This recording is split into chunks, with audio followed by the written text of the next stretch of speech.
Na paz do Senhor, amigos e irmãos, estamos indo agora para a nossa 12ª aula das lições bíblicas dominicais, onde estamos falando sobre o corpo de Cristo, origem, natureza e vocação da igreja no mundo. O título da nossa lição vai falar sobre o papel da pregação no culto. O nosso textuário vai dizer assim: que pregues a palavra, instes a tempo e fora de tempo, redarguas, repreenda, exortes, com toda a longanimidade e doutrina. Verdade prática, pregar a palavra de Deus é a sublime missão da igreja. É por intermédio do ministério da palavra que vidas são salvas, transformadas e edificadas. Que está a nossa lição, papel da pregação no culto, e temos aqui a apresentação da nossa lição, objetivo da lição, que é apresentar o ministério da palavra, seu propósito, primeiro, e segundo, enfatizar a importância do ministério da palavra, e terceiro, explicitar a fundamentação do ministério da palavra. A nossa leitura bíblica em classe está em 2 Timóteo capítulo 4, do verso 1 ao 5, que diz assim, primeiro, conjuro-te, pois, diante de Deus e do Senhor Jesus Cristo, que há de julgar os vivos e os mortos na sua vinda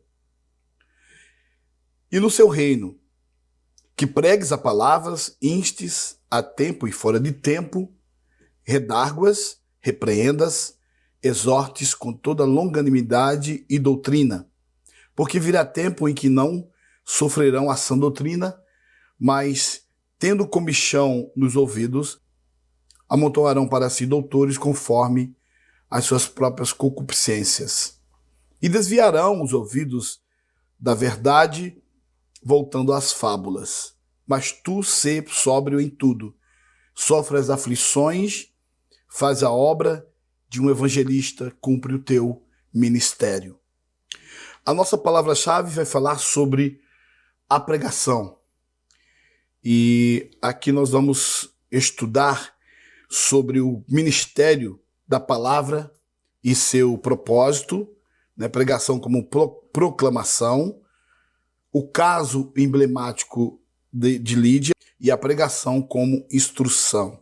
Então teremos também o ministério da palavra e sua importância, e aqui a formação de valores, a edificação da igreja, formação de valores, resistindo diante de uma cultura sem Deus. Terceiro, o ministério da palavra e sua fundamentação, que a palavra de Deus tem que ser cristocêntrica, deve ser bíblico, e aí vamos para a nossa conclusão. Vamos voltando aqui para que a gente possa começar a nossa aula. A introdução da nossa aula.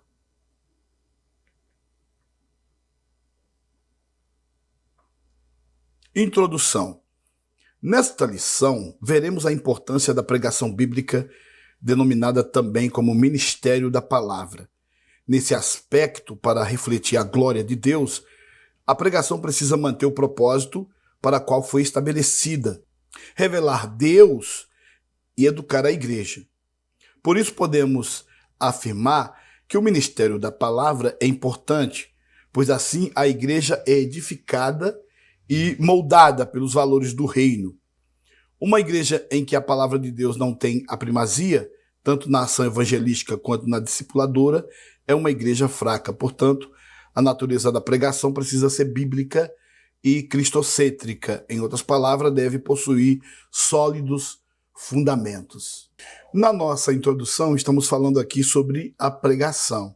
E que tipo de pregação é esta? A que se refere? Então, estamos falando aqui que o objetivo da pregação bíblica é revelar Deus, e educar a igreja para isto. É a revelação de Deus no seu propósito maior. Quando se prega a palavra, está se revelando Deus e está automaticamente educando e edificando a igreja. Como diz aqui o comentarista, podemos afirmar que o ministério da palavra é importante, pois assim a igreja é edificada e moldada pelos valores do reino. Então, uma igreja em que a palavra de Deus não tem primazia, tanto na ação evangelística quanto na discipuladora, é uma igreja fraca. Então, ele aqui já está dizendo, né? É preciso que haja primazia na palavra. Nós temos na nossa igreja os louvores, a adoração, né? Ou a preparação do culto para a palavra, mas sempre é a preparação do culto para a palavra. Porque no momento em que a igreja ela se prepara, e no momento que oramos para dar a palavra, então a igreja ali ela vai estar atenta para o que vai ser falado. O que Deus vai falar para a igreja é o que importa. E a gente espera ali, né, naquele momento em que o pregador ele vai começar a explanar a palavra de Deus, que o Espírito Santo de Deus atue na vida do pregador, trazendo a mensagem que vai levar ao nosso coração, ou ao coração da igreja, no sentido de edificar. A igreja vai sair dali edificada.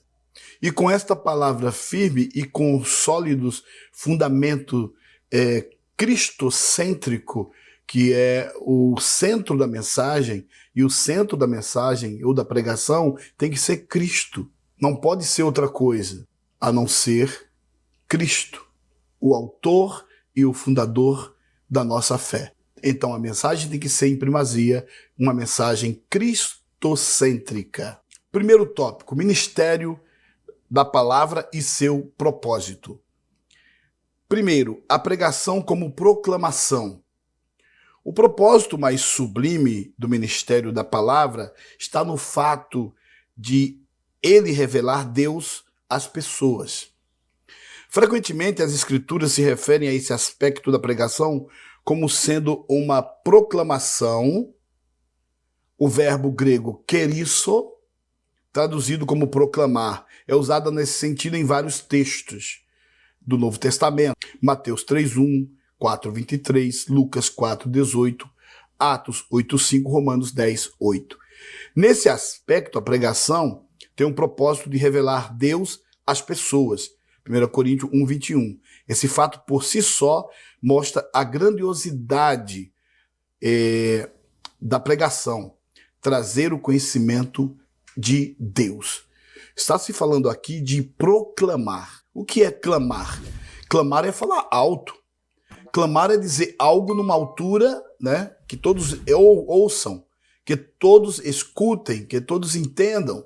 Proclamar está no sentido de entregar, de elevar a palavra de Deus ao seu som mais alto. É trazer para os crentes que estão ali ouvindo a palavra de Deus de forma audível, de forma que todos entendam. Proclamar chega até a ser como gritar, falar em alta voz. Hoje em dia não precisa mais disso, antigamente falava-se em alta voz porque não tinha um microfone. Hoje nós temos um microfone, apesar de termos um microfone ainda nos exaltamos na nossa palavra e até gritamos no microfone, mas a ética nos fala que devemos usar o microfone da igreja para falar e que todos que seja audível, que seja compreensível, né, até sem gritaria. É claro que num momento e outro nós somos pentecostais, aí dá uma vontade de dar uns gritinhos ali ou aqui, mas o importante da proclamação da palavra é trazer a verdade sobre a palavra de Deus. Vamos ler o Evangelho de Mateus, capítulo 3, do verso 1. E naqueles dias apareceu João Batista pregando no deserto da Judéia e dizendo: arrependei-vos, porque é chegado o reino dos céus.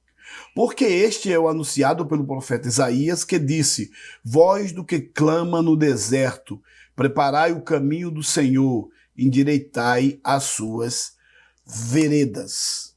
Aqui está o exemplo fiel do significado de clamar. Então aparece ali João Batista clamando e proclamando a vinda de Jesus. E ele está dizendo ali: arrependei-vos. A proclamação de João Batista era que todos viessem ao pleno conhecimento da verdade, sobre a verdade que ele estava falando e proclamando. Ele estava endireitando o caminho do Senhor, para que quando o Senhor chegasse, todos viessem conhecer por intermédio de João Batista, todos dizerem assim: João Batista falou sobre ele, e ele apareceu, ele está aqui presente. Jesus Cristo, o Messias, do qual João Batista estava falando e preparando e proclamando ali o caminho do Senhor, como diz o profeta Isaías, falando sobre João Batista.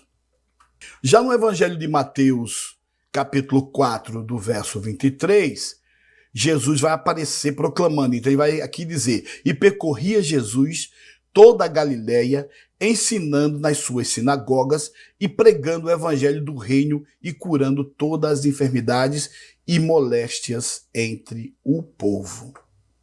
E percorria Jesus agora, pregando a mensagem, falando do reino. E o que é interessante aqui, que a pregação ela vem em primeiro lugar. Então, Jesus pregava e depois que vinham os milagres. Os milagres aqui estão em segundo lugar. Primeiro, se prega, fala a verdade sobre o reino, sobre aquilo que está disposto à missão. O missionário vai pregar, o pregador ele vai pregar, o pastor ele vai pregar, os presbíteros vão pregar. E a partir daí, depois da mensagem, vem o milagre. E aí, por intermédio do Espírito Santo, vão acontecer os milagres na vida do povo. O Evangelho de Lucas 4:18 diz: o Espírito do Senhor é sobre mim, pois que me ungiu para evangelizar os pobres, enviou-me a curar os quebrantados de coração e a pregoar liberdade aos cativos e dar vistas aos cegos e pôr em liberdade os oprimidos e anunciar o ano aceitável do Senhor. Jesus vai aparecer agora ali na sinagoga, lendo o livro de Isaías, exatamente no ponto em que o livro fala sobre o Messias, sobre Jesus, e ele vai ler sobre ele mesmo. E no final ele vai dizer: cumpriu-se aqui, hoje se cumpre esta profecia. Então Jesus ele está dizendo: o Espírito do Senhor é sobre mim, pois que me ungiu para evangelizar os pobres e enviou-me a curar os quebrantados de coração. Então o primeiro tópico aqui está bem contemplado, a pregação como proclamação. Como proclamação. Nesse aspecto, a pregação tem o propósito de revelar Deus às pessoas. Jesus ali estava revelando Deus às pessoas que estavam necessitadas de Deus naqueles dias. Hoje não é diferente. Continuamos a proclamar a palavra de Deus para as pessoas. Vamos para o segundo subtópico, o caso emblemático de Lídia, Atos 16:14. Enquanto Lídia ouvia a pregação feita por Paulo, o Senhor abriu-lhe o coração. A pregação foi o instrumento que Deus usou para se revelar àquela mulher e o resultado disso foi a sua conversão. Deus é glorificado na revelação de sua palavra. Esse fato é destacado por Paulo na sua carta aos Romanos.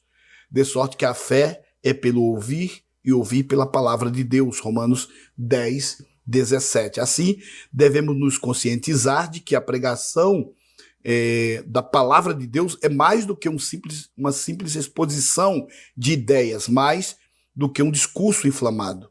Ela é o canal pelo qual Deus se revela ao coração endurecido.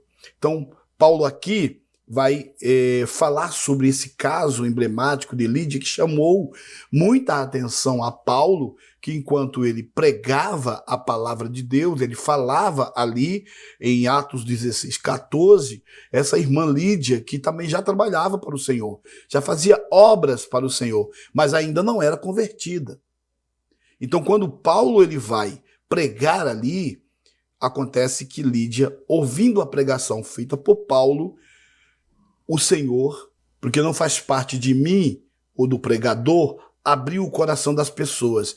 Quem faz esse trabalho de abrir o coração das pessoas está explícito aqui, é o Senhor que faz. Então é o Senhor que faz, é o Senhor que abre o coração, é o Espírito Santo de Deus que penetra na divisão da alma e do espírito com a sua palavra, e ali vai fazer o movimento, né? O movimento onde vai o movimento da conversão, e ali o Espírito Santo de Deus vai trabalhando na pessoa. Lídia era uma pessoa que já trabalhava na obra de Deus, mas precisava se converter. Quando Paulo está pregando, abre-lhes o coração, e ela automaticamente aceita Jesus como seu Salvador. Então há uma conversão maravilhosa aqui nesta pregação, neste caso emblemático de Lídia. A mesma coisa acontece nos dias atuais, quando se prega a mensagem de Deus. Tem que ser pregada a palavra com verdade, de verdade. A vida do crente é ali revelada por meio da palavra. E as pessoas que estão ouvindo esta palavra, a Bíblia diz que a palavra não volta vazia. Ela não volta vazia porque ela volta para o pregador. Na verdade, a palavra vai e ela volta para o pregador.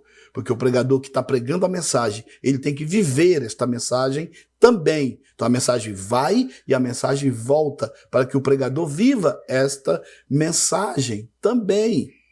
E aí a pessoa que está ouvindo, o Espírito Santo de Deus vai trabalhar na vida dela. E uma hora essa pessoa vai abrir o coração. E o Espírito vai fazer isso. É trabalho do Espírito Santo, abrir o coração.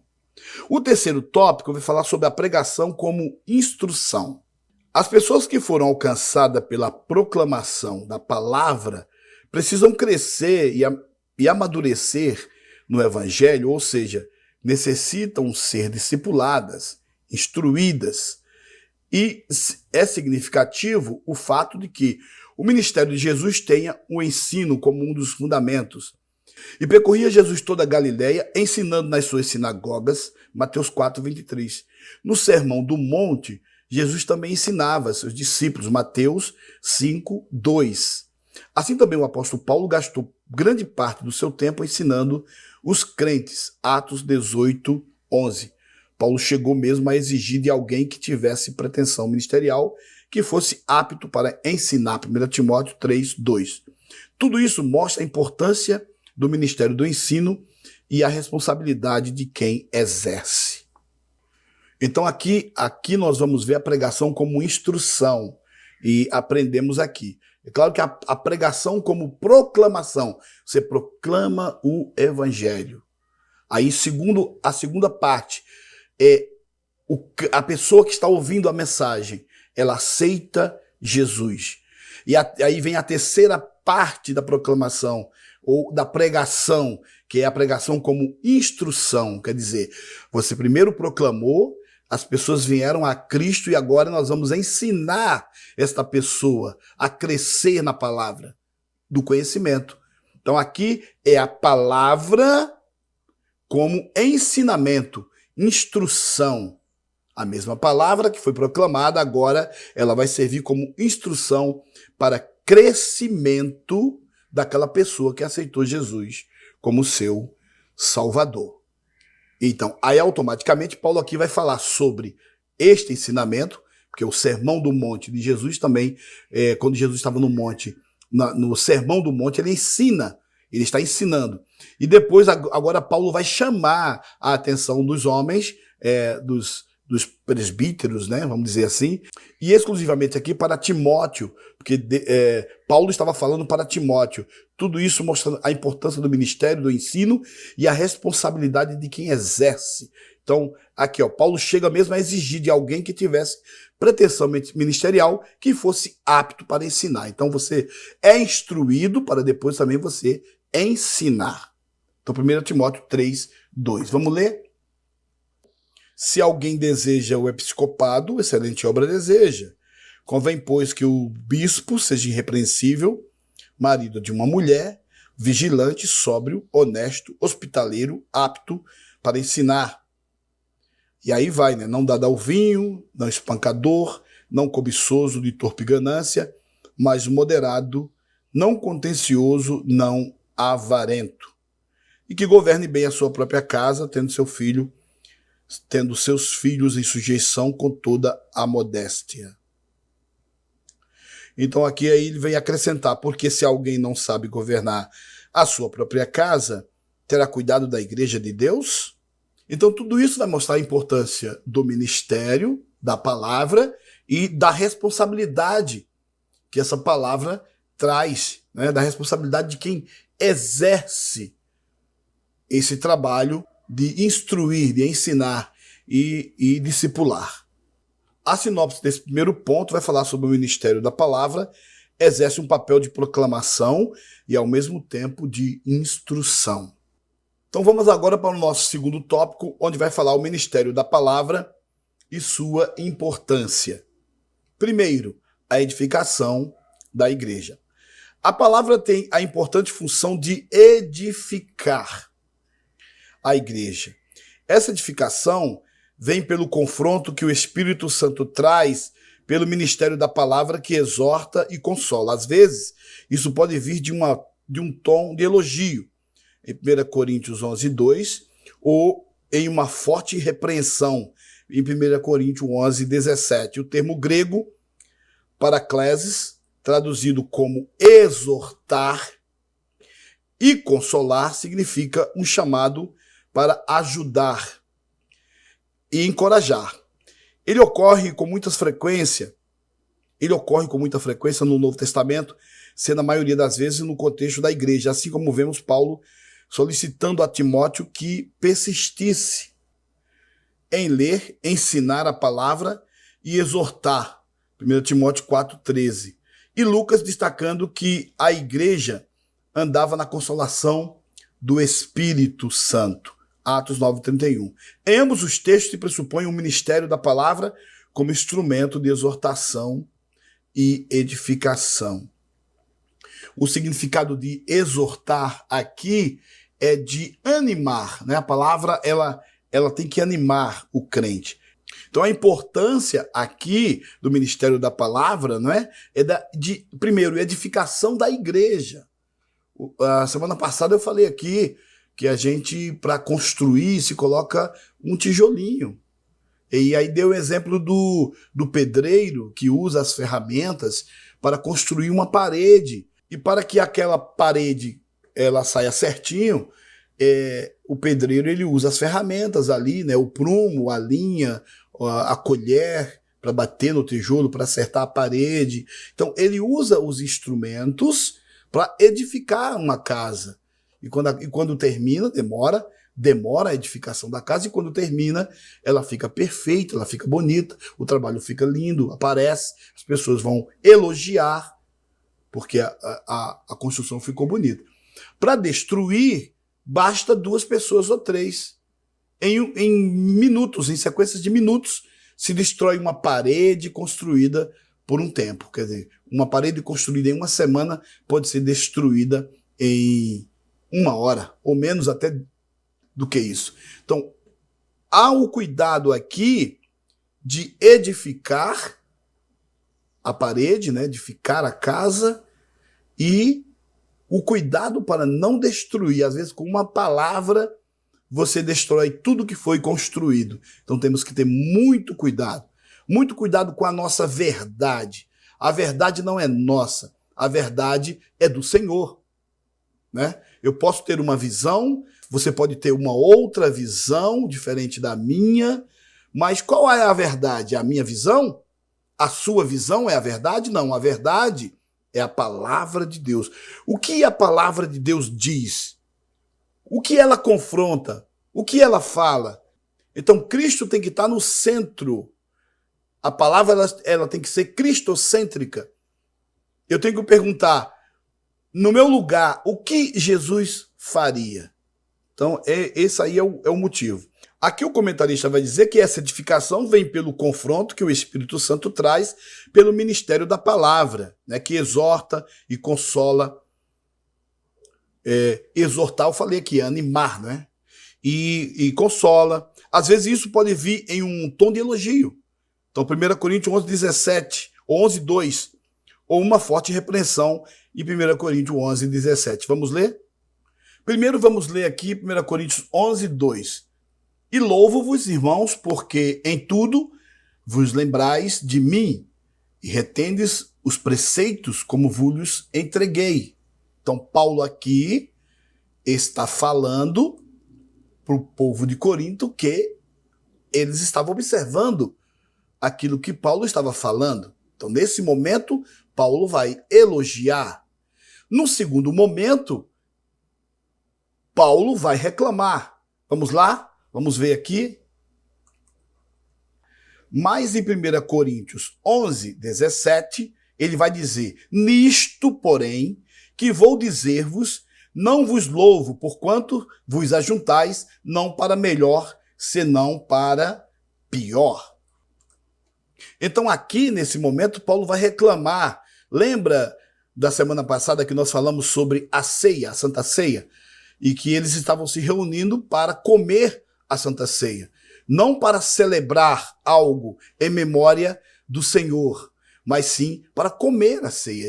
A ceia agora virou um ponto turístico, um ponto social e turístico da igreja. Então eles não estavam ali observando a questão do pão e do vinho, não existia uma observância sobre isto. Estava todo mundo comendo aleatoriamente, de qualquer maneira, como se comesse o pão e o vinho na Santa Ceia. A Santa Ceia ali era para ser feita em memória ao sacrifício de Jesus na cruz do Calvário. Era uma observância para os crentes. Até hoje é a mesma coisa, não mudou nada. Nós continuamos observando isto até a volta do Senhor Jesus. Amém? Vamos ler também Atos capítulo 9, verso 31. Assim, pois, as igrejas em toda a Judéia e Galiléia e Samaria tinham paz e eram edificadas, e se multiplicavam andando no temor do Senhor e na consolação do Espírito Santo. Então aqui mostra a palavra dada para edificação da igreja. Vamos agora para a palavra como formação de valores. A pregação é importante instrumento para a formação de uma consciência cristã. A guerra cultural travada nos últimos anos contra a fé cristã mostrou a necessidade de a igreja afirmar cada vez mais os seus valores. Isso, contudo, só pode acontecer de forma eficaz por meio da formação de uma consciência cristã fundamentada na Bíblia, fundamentalmente bíblica. Isso significa que a igreja precisa mostrar de forma bem didática sua forma de pensar, crer e agir. Ou seja, é preciso definir sua cosmovisão, isto é, a sua visão de mundo. Uma visão que seja diferente e da cultura secular. Esta, por sua vez, sempre se mostrou hostil ao povo de Deus. Do contrário, não seremos capazes de resistir à inversão de valores por ela disseminada. Então aqui estamos falando de inversão de valores. Hoje estamos vivendo esse tempo. É um tempo difícil para a igreja, onde há inversão de valores. Eles querem relativar tudo e às vezes querem usar a palavra dizendo o que está escrito lá. São os falsos mestres ensinando coisas erradas, daquilo que a Bíblia não está falando ou não foi revelado. Então, nós temos que tomar muito cuidado com isso, do conceito da relativação, né? Do nada a ver. Então, a gente tem que cuidar. A pregação é um importante instrumento para a formação de uma consciência cristã, daquilo que está escrito, a verdade sobre o que está escrito na palavra de Deus. Porque há uma guerra cultural sendo travada aí. E essa guerra cultural que está acontecendo aí, nós temos que ter cuidado.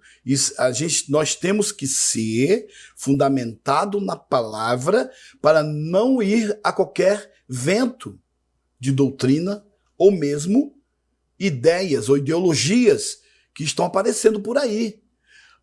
Lembra da casa firmada na rocha?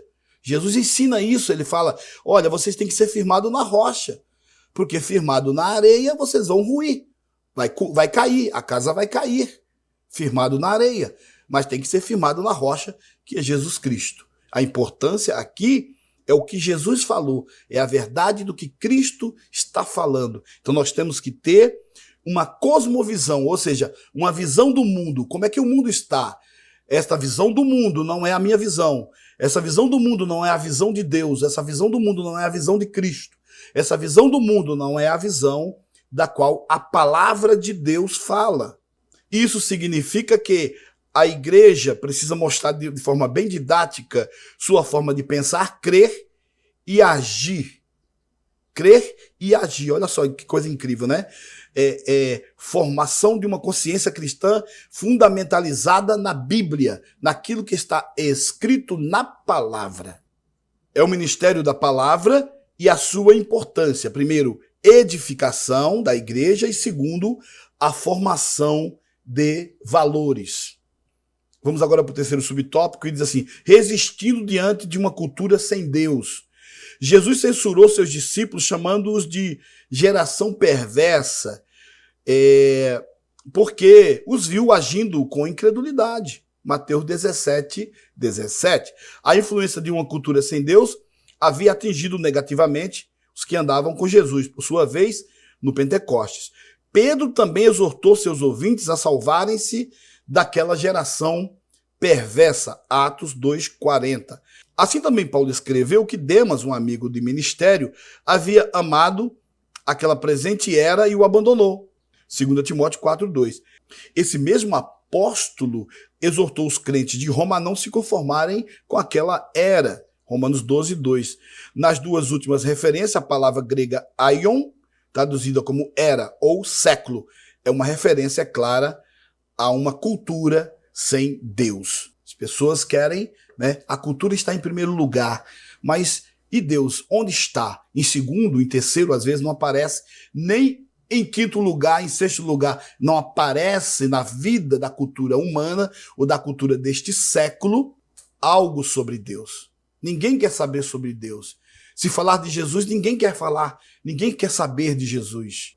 A igreja vive uma era complicada, uma era difícil. Então aqui está o momento de a igreja se posicionar, a posição da igreja com relação ao mundo. O que eu penso sobre Deus? Tem um louvor aí que diz, eu quero é Deus. E é isso. A igreja tem que... O alvo da igreja é Cristo. Então nós queremos, se o mundo não quer, não importa o que vão falar de mim, eu quero é Deus. Deus é a própria vida da igreja. Vamos ler Timóteo capítulo 4, do verso 12 até o 16. Ninguém despreze a tua mocidade, mas ser o exemplo dos fiéis na palavra, no trato, no amor, no espírito, na fé, na pureza. Persiste em ler, exortar e ensinar até que eu vá. Não despreze o dom que há em ti, o qual te foi dado por profecia, com imposição das mãos do presbítero. Mediante essas coisas, ocupa-te nelas, para que o teu aproveitamento seja manifesto a todos. Tem cuidado de ti e da doutrina, persevere nestas coisas, porque fazendo isto, te salvarás tanto a ti mesmo como aos que te ouvem. Então, Paulo está instruindo Timóteo a se conservar na palavra, a se conservar na doutrina em que foi criado, em que foi aprendido, em que ele aprendeu. Porque ele se conservando assim, ele estava se salvando a si mesmo, a si próprio, e salvando também quem ouvia ele ou quem olhava para ele e via ele como exemplo de homem de Deus. Quem olha para o homem de Deus e vê ele como homem de Deus, ele está, aquele homem de Deus, na sua vida, ele está edificando alguém. Alguém que olha, alguém que vê, está edificando. E então, a ponto das pessoas até falarem, ali vai um santo homem de Deus. Porque a vida da pessoa condiz com a palavra, com o que está escrito. Então aqui fala de formação de valores. Vamos agora para o terceiro tópico, onde vai falar sobre o ministério da palavra e sua fundamentação. Então, primeiro, deve ser cristocêntrico. Então, a Bíblia diz que, descendo Filipe à cidade de Samaria, lhes pregava a Cristo, Atos 8:5. A pregação precisa ser cristocêntrica. Cristo é o centro da Bíblia, Lucas 24:27.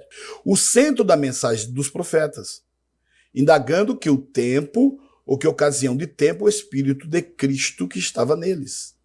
Indicava anteriormente, testificando o sofrimento que a Cristo havia de vir e a glória que lhes havia de seguir. 1 Pedro 1,11. Assim, o alvo da pregação é revelar Cristo. Apolo, por exemplo, era conhecido por sua eloquência e capacidade de mostrar que o Cristo prometido nas escrituras hebraicas era Jesus de Nazaré, porque com grande veemência convencia publicamente os judeus, mostrando pelas escrituras que Jesus era o Cristo. Atos 18, 28. Dizendo isso, precisamos destacar que a forma e os métodos usados para a exposição das escrituras são importantes. Contudo, o mais importante é a revelação do seu conteúdo, que é Cristo Jesus. Então, a mensagem deve ser cristocêntrica. Vamos ler Atos 8:5. E descendo Filipe à cidade de Samaria, lhes pregava a Cristo. E as multidões unanimemente prestavam atenção ao que Filipe dizia, porque ouviam e viam os sinais que ele fazia, pois que os espíritos imundos saíam de muitos que os tinham, clamando em alta voz, e muitos paralíticos e coxos eram curados. Então aqui está a mensagem, aqui está um exemplo prático do que é a mensagem cristocêntrica. Filipe estava pregando a Cristo. E o que mais interessante aqui é que quando Filipe pregava, ele pregava sobre Cristo, e a multidão unanimemente prestava atenção. Olha só que coisa incrível. A multidão prestava atenção, unanimemente, todos que estavam ali prestavam atenção à palavra cristocêntrica de Filipe. E depois da palavra dada e as conversões iam acontecendo, houve-se os milagres começaram a acontecer. Então os milagres não vêm em primeiro lugar. Em primeiro lugar vem a palavra, a pregação. E depois da pregação cristocêntrica vem os milagres. E ali aconteceram muitos milagres na vida do povo. E está aqui, ó. Pois que os espíritos imundos saíam de muitos que os tinham, clamando em alta voz. E muitos paralíticos e coxos eram curados. Então, esta é a mensagem cristocêntrica. Então, o ministério da palavra e a sua fundamentação, primeiro, ela deve ser cristocêntrica. Segundo, deve ser bíblico. Então, segundo tópico aqui, ó, segundo subtópico, vivemos em um tempo. Aqui no segundo subtópico, vivemos em um tempo em que a pregação em muitos lugares, ou muitos espaços, virou um modismo. Parece que temos pregadores em demasia, mas o que se passa por pregação, na maioria das vezes, não é. Na verdade, são mensagens de autoajuda, com um verniz de pregação. Esse tipo de mensagem é atraente porque amacia o ego e geralmente consegue muitos seguidores nas redes sociais para quem se vale dessa técnica. Contudo, não são pregações de verdade, porque não há nelas uma exposição de um conteúdo bíblico. A ênfase está na performance, forma ou modo de se exibir, a temática a ser abordada. O objetivo quase sempre é financeiro. A doutrina do pecado, o apelo por uma vida separada do mundo e dedicada a Deus são esquecidos. Então, essa modalidade de pregação opõe-se ao verdadeiro evangelho de Cristo. É uma mensagem sem cruz, Gálatas 6, 14, 16. Na verdade, esse tipo de pregação glorifica os homens que são amantes de si mesmo. 2 Timóteo 3, 1, 5. Vamos ler primeiro 2 Timóteo 3, do 1 ao 5. Sabe, porém, isto que nos últimos dias sobrevirão tempos trabalhosos, porque haverá homens amantes de si mesmo, avarentos, presunçosos, soberbos, blasfemos, desobedientes a pais e mães, ingratos, profanos, sem afeto natural, irreconciliáveis, caluniadores, incontinentes, cruéis, sem amor para com os bons, traidores, obstinados, orgulhosos, mais amigos dos deleites do que amigos de Deus, tendo aparência de piedade, mas negando a eficácia dela. Destes, afasta-te. Então o apóstolo Paulo, ainda ensinando a Timóteo, vai falar: afasta-te, Timóteo, destas coisas aí. Isso aí só vai te atrasar, né? Olha para Cristo, olha para o alvo. E essas coisas aí tu deixa para lá porque isso vai atrasar a tua vida. Gálatas capítulo 6, do verso 14 ao 16. Mas longe esteja de mim gloriar-me, a não ser na cruz de nosso Senhor Jesus Cristo, pela qual o mundo está crucificado para mim e eu para o mundo. Porque em Cristo Jesus, nem a circuncisão nem a incircuncisão tem virtude alguma, mas sim o ser uma nova criatura. E a todos quantos andarem conforme esta regra, paz e misericórdia sobre eles e sobre o Israel de Deus. O comentarista vai lembrar aqui que é uma mensagem sem cruz. Na verdade, esse tipo de pregação glorifica os homens que são amantes de si mesmo. Vamos ler 1 Timóteo 6, 1 Timóteo 6 a partir do 9 e o 10. Mas os que querem ser ricos caem em tentação e em laço e em muitas concupiscências loucas e nocivas que submergem os homens na perdição e ruína. Porque o amor do dinheiro é a raiz de toda espécie de males, e nessa cobiça alguns se desviaram da fé e se transpassaram a si mesmo com muitas dores. Então cuidado, essa modalidade de pregação é uma modalidade humana. Essa modalidade de pregação opõe-se ao verdadeiro evangelismo, opõe-se ao verdadeiro evangelho de Cristo. Então aprendemos aqui, ó, sinopse 3, o ministério da palavra deve ser fundamentada, cristocêntrica e ao mesmo tempo bíblico. Amém? Então agora nós vamos à nossa conclusão da nossa lição de hoje. Após a exposição dessa lição, constatamos que a igreja precisa manter-se fiel ao ministério da palavra. Isso só pode ser feito por meio de uma pregação genuinamente bíblica que reflita os valores do reino de Deus. Para isso não há atalhos.